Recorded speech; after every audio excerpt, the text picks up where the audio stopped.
आइए दोस्तों, आज हम सीखते हैं गॉस की प्रमेय के अनुप्रयोग, अर्थात गॉस के नियम का उपयोग हम कहाँ-कहाँ कर सकते हैं।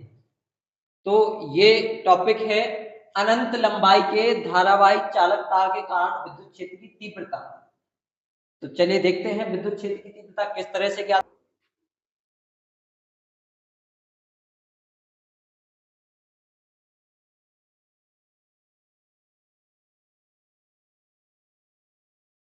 तो यह हमारे पास एक अनंत लंबाई का चालक तार है जिसके कारण से विद्युत क्षेत्र की तीव्रता ज्ञात करनी है।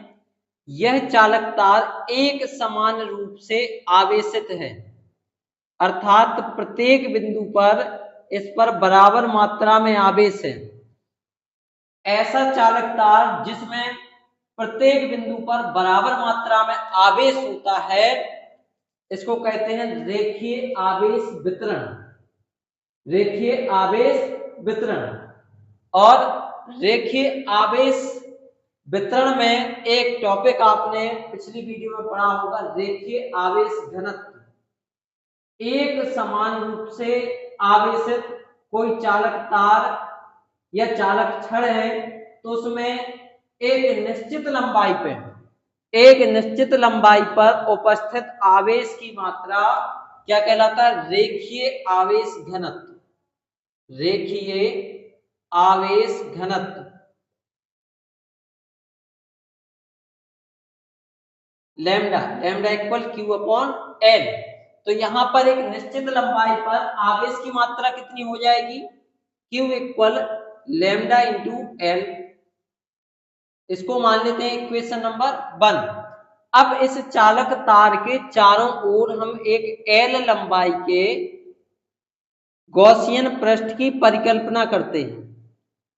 तो ये ले लिया हमने एक गॉसियन बेलन जिसकी लंबाई है एल और आधार की त्रिज्या है आर। इस गॉसियन बेलन पर कुछ सूक्ष्म खंड जिनके पृष्ठीय क्षेत्रफल डीए हैं, ऐसे बिंदुओं पर विद्युत क्षेत्र की तीव्रता ज्ञात करेंगे। तो हमने यहां पर डीए क्षेत्रफल के 3 बिंदु ले लिए, स्मॉल ए, स्मॉल बी, स्मॉल सी, जिन पर हमें विद्युत क्षेत्र की तीव्रता ज्ञात करनी है। अब देखिए, जब यहां से बल रेखाएं निकलेंगी, आवेशित चालक से बल रेखाएं निकलेंगी, तो ये बल रेखाएं उस चालक तार के लंबवत निकलती हैं बाहर की तरफ, कभी भी ऊपर या नीचे नहीं निकलती हैं। तो यहां पर बल रेखाएं जाएंगी ऐसे बाहर की तरफ, ऐसे। तो जो वैद्युत क्षेत्र की दिशा है वो चालक तार के लंबवत रहेगी। और देखिए, यहां क्षेत्रफल नीचे की तरफ है, यहां क्षेत्रफल समांतर है और यहां ऊपर भी कैसा है? वैद्युत क्षेत्र के लंबवत है। तो यहां पर हम गॉस की प्रमेय का उपयोग करके पूरे पृष्ठ पर वैद्युत क्षेत्र ज्ञात करेंगे। तो यहां हम उपयोग करते हैं गॉस की प्रमेय का। गॉस की प्रमेय, और गॉस की प्रमेय है क्या? Phi E equal close integration E D A cos theta equal Q upon epsilon naught. जहां ये क्लोज इंटीग्रेशन का उपयोग क्यों किया गया है? क्योंकि गॉस ने स्पष्ट रूप से कहा था कि ये जो गॉसियन पृष्ठ है ये बंद होना चाहिए, इसलिए यहां पर बंद समाकलन का उपयोग किया गया है। अब यहां पर हम ये देखते हैं कि फ्लक्स कहां कहां से निर्गत हो रहा है। उन तीनों बिंदुओं का हम कुल फ्लक्स ज्ञात करेंगे। तो फाई ई इक्वल हम निकालेंगे phi A plus phi B plus phi C. Phi A कितना निकलेगा? तो इसके लिए वही फॉर्मूला लगाएंगे, close integration E D A, और यहां पर रखेंगे कॉस थीटा। और थीटा का मान यहाँ क्या क्या रहेगा? ए पर वैद्युत क्षेत्र देखो ये है और क्षेत्रफल सदिश नीचे की ओर है, दोनों के बीच कोण बना 90 अंश का। तो यहां रखना है कॉस 90 प्लस फाई भी देखो यहां पर कितना फ्लक्स निकल रहा है। तो ये होगा close integration E D A cos angle रखना है। एंगल कितना रहेगा, डीए और ई एक दूसरे के समांतर हैं, तो यहाँ एंगल रहेगा 0 प्लस फाई सी। फाई सी यहाँ फाइन करना है, ये होगा close integration E D A cos, यहाँ देखो एंगल दोनों के बीच में एक दूसरे के लंबवत वेक्टर हैं तो 90। अब देखिए cos 90 का मान कितना होता है 0, cos 0 का मान कितना होता है 1, और 1 का जब ईडीए में गुणा होगा तो यहां आ जाएगा क्लोज इंटीग्रेशन ईडीए, फिर cos 90 का मान इधर भी 0, तो फाई ई निकल के आया क्लोज इंटीग्रेशन ईडीए। अब ये फाई ई इक्वल था क्या क्यू अपॉन एप्सिलॉन नॉट, तो हम लिख सकते हैं phi E D A equal Q upon epsilon naught, इसको मान लेते हैं समीकरण नंबर 2। अब क्या करेंगे, समीकरण 2 में 1 से मान रखते हैं, तो यहां हो जाएगा ई, और ये क्लोज इंटीग्रेशन ले गए आगे, क्लोज इंटीग्रेशन डी ए, क्योंकि यहां समाकलन ए का होना है क्षेत्रफल का, इक्वल क्यू का यहां मान रख रहे हैं, क्या रखना है lambda into L upon epsilon naught. ये जो क्लोज इंटीग्रेशन डीए है, क्लोज इंटीग्रेशन डीए ये बता रहा है गॉसियन पृष्ठ का क्षेत्रफल कितना है, और ये बेलन है, और बेलन का जो संपूर्ण क्षेत्रफल रहेगा ये वाली साइड का ये होगा 2 पाई आर एल। तो यहां पर हमें क्लोज इंटीग्रेशन डीए की जगह रखना है 2 pi R L equal lambda L upon epsilon naught, ये एल से एल हो जाएगा कैंसिल, ई इक्वल क्या बचा, ये जो 2 पाई आर है ये 1 अपॉन में चला गया, 1 upon 2 pi r into lambda upon epsilon naught. अब इसमें आगे क्या करेंगे, हम आर को एप्सिलॉन की जगह और एप्सिलॉन नॉट को आर की जगह रखेंगे, तो ई इक्वल बन जाएगा 1 upon 2 pi epsilon naught lambda upon r. फिर क्या करेंगे, 2 का ऊपर नीचे गुणा कर देंगे, तो यहां पर 2 को हम लैम्डा में गुणा कर देते हैं, तो ये हो जाएगा 1 upon 4 pi epsilon naught 2 lambda upon r. यहां पर देखिए 2 का गुणा करना आवश्यक नहीं है, यदि करना चाहो ये इसलिए किया है कि 1 अपॉन 4 पाई एप्सिलॉन नॉट का वैल्यू जो होता है वो फिक्स होता है, इसलिए हमने 2 का ऊपर नीचे गुणा किया कि ये जो 2 है ये 4 पाई एप्सिलॉन नॉट बन जाए।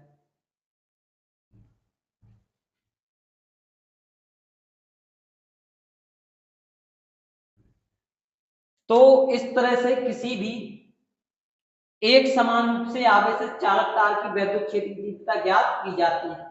अब हम देखते हैं अपना अगला टॉपिक,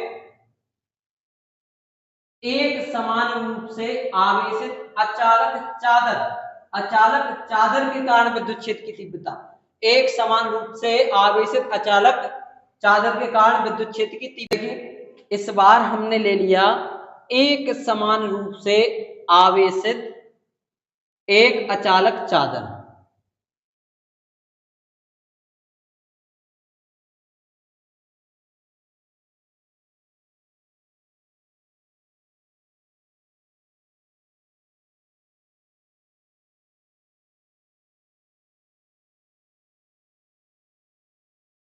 ये अब इसके कारण से हम क्या करेंगे, विद्युत क्षेत्र की तीव्रता ज्ञात करेंगे गॉस के नियम का उपयोग करके।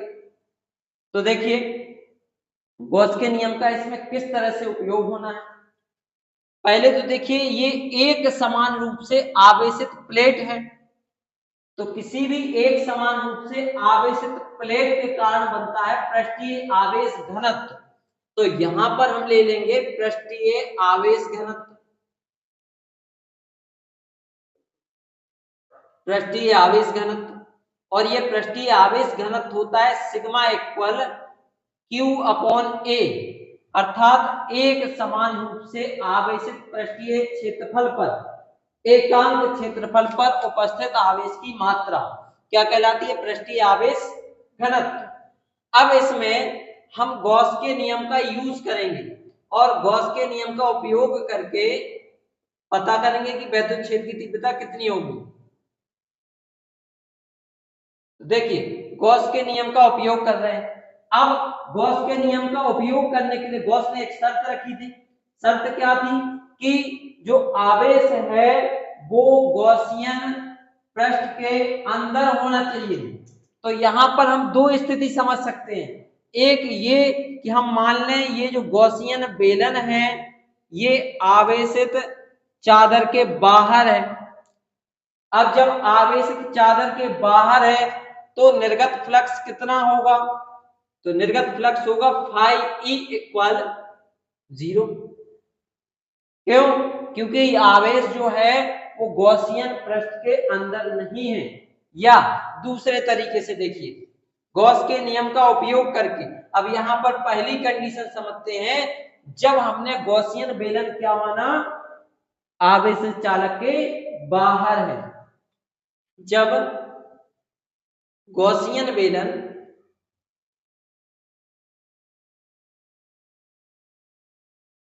आवेशित चालक के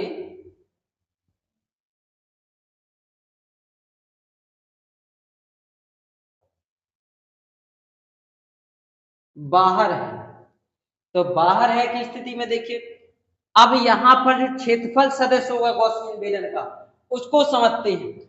यहां पर जो क्षेत्रफल सदिश होगा वो होगा बाहर की तरफ, क्योंकि क्षेत्रफल सदिश की दिशा जो होती है सदैव बाहर की ओर होती है, और यहां पर होगा इस तरफ बाहर की तरफ डीए। और वैद्युत क्षेत्र की दिशा यहां अंदर की तरफ होगी, यहां बाहर की तरफ होगी। तो अब निकालते हैं हम गॉस के नियम का उपयोग करके flux phi E equal close integration E D A cos theta equal Q upon epsilon naught. Gauss का नियम ले लिया हमने। इसमें यहां पे देखिए क्लोज इंटीग्रेशन, पहले देखते हैं एक बिंदु ए है और एक बिंदु दूसरा जो है वो बी है, तो ए पर फ्लक्स रहेगा फाई ए और बी पर रहेगा कितना फाई बी, दोनों को जोड़ देंगे तो कुल फ्लक्स निकल आएगा। तो पहला देखते हैं फाई ए कितना निकलेगा, तो close integration E D A cos, और यहाँ पर कोण कितना रखना है ए पर, तो देखिए ई की दिशा है अंदर की तरफ और डीए की दिशा है बाहर की तरफ, वेक्टर एक दूसरे के विपरीत हैं और विपरीत हैं, तो यहाँ पर कोण जो रहेगा वो 180 अंश का रहेगा। तो यहाँ cos 180 plus close integration E D A, और यहाँ पर एंगल बी पर एंगल देखिए डीए और ई दोनों एक ही दिशा में है, एक ही दिशा में है तो 0। cos 180 अंश का मान होता माइनस का 1, तो यहाँ पर आ जाएगा माइनस ईडीए और इधर आ जाएगा प्लस का ईडीए।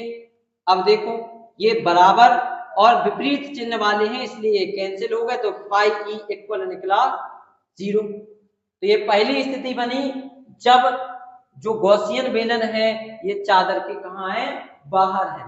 अब देखते हैं दूसरी स्थिति, जब गॉसियन बेलन को चादर के बीचों बीच ले लेंगे, तो ये फिर से हम एक समान रूप से आवेशित चालक प्लेट लेते हैं।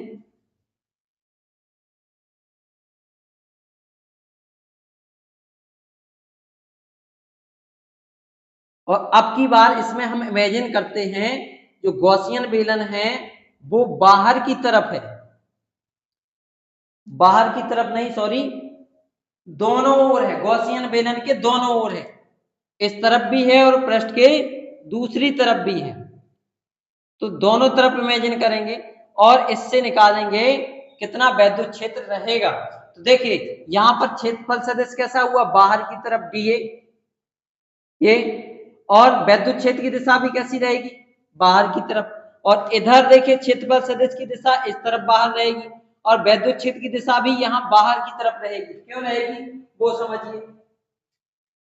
यहां पर हम ले लेते हैं एक पृष्ठ, और देखिए ये जो हमने पृष्ठ ले लिया है इस पृष्ठ पर आवेश यहां भी है, आवेश यहां भी है, तो जब यहां आवेश है तो यहां से वैद्युत क्षेत्र रहेगा ऐसा बाहर की तरफ, और ये वाला पृष्ठ है तो यहां से वैद्युत क्षेत्र रहेगा बाहर की तरफ।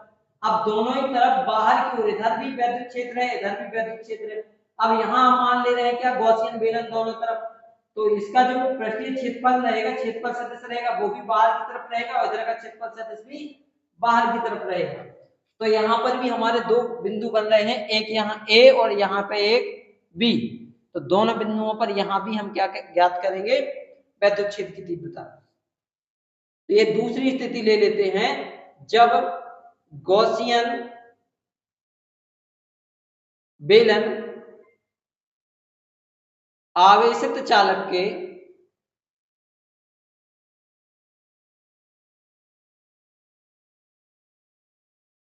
बीच है। तो ऐसी स्थिति में फिर से देखिए उसी तरह से सॉल्व करना है। Phi E equal close integration E D A cos theta equal Q upon epsilon naught. फिर यहाँ phi A plus phi B निकालेंगे, ये वाला phi A plus phi B. तो phi E equal phi A plus phi B और ये phi A हो जाएगा close integration E D A cos, यहाँ एंगल रखो ए पे, ई और डी ए के बीच का angle 0 plus close integration E D A cos, इधर भी कितना हो जाएगा 0 और इन दोनों को cos 0 इनका मान होगा 1 तो यहाँ 1 रखेंगे तो हो जाएगा close integration EDA plus close integration EDA, दोनों को जोड़ेंगे तो हो जाएगा 2 क्लोज इंटीग्रेशन ईडीए, क्योंकि देखो ये और ये सेम है तो ये तो निकला फाई ई। अब इस फाई ई के इक्वल रखना है हमें क्यू अपॉन एप्सिलॉन नॉट। तो यहाँ गॉस की प्रमेय का उपयोग करते हैं, गॉस की प्रमेय से मान रखेंगे क्या, ये वाला। तो close integration EDA equal Q upon epsilon naught. अब यहाँ देखो एक हमने कंडीशन ली थी सिग्मा इक्वल क्यू अपॉन ए, तो यहाँ क्यू इक्वल होता है सिग्मा इंटू ए का सिग्मा में गुणा हो गया, इसको मान लेंगे समीकरण 1, समीकरण 1 इसको मान लेते हैं समीकरण 2। तो समीकरण 2 में 1 से मान रखेंगे, समीकरण 2 में 1 से मान रखने पर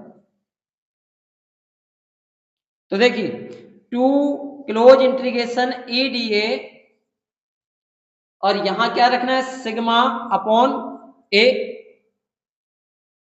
सॉरी सिग्मा इंटू ए और अपॉन में एप्सिलॉन नॉट, ये रख दिया हमने। अब यहां पर मान रखेंगे 2 close integration E D A.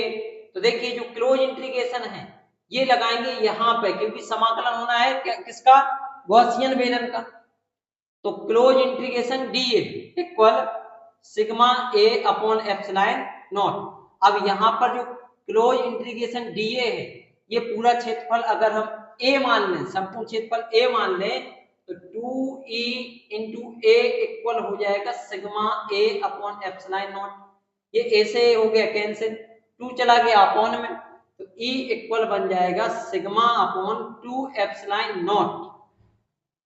तो ये एक समान रूप से आवेशित अचालक चादर के लिए विद्युत क्षेत्र की तीव्रता हमने ज्ञात कर ली। अब अगली वीडियो में हम देखेंगे गॉस के नियम के अगले अनुप्रयोग।